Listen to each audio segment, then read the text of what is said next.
Hi అండి, ఈరోజు అయితే గవ్వలు చేస్తున్నాను. దానికోసం అయితే ముందుగా కప్పున్నర గోధుమ పిండి తీసుకున్నాను. చిటికెడు సాల్ట్ వేసుకొని కొంచెం నెయ్యి కాచి ఒక 5-6 స్పూన్లు అయితే వేసి మంచిగా మిక్స్ చేసుకున్నాను.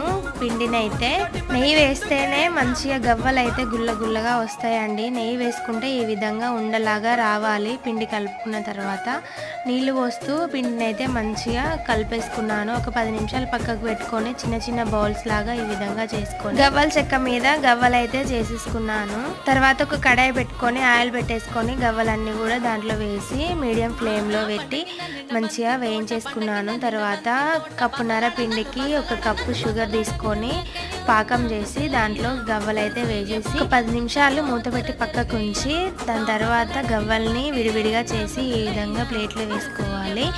టేస్ట్ అయితే సూపర్గా వచ్చాయండి, చాలా బాగున్నాయి. టేస్ట్ అయితే మీరు కూడా ట్రై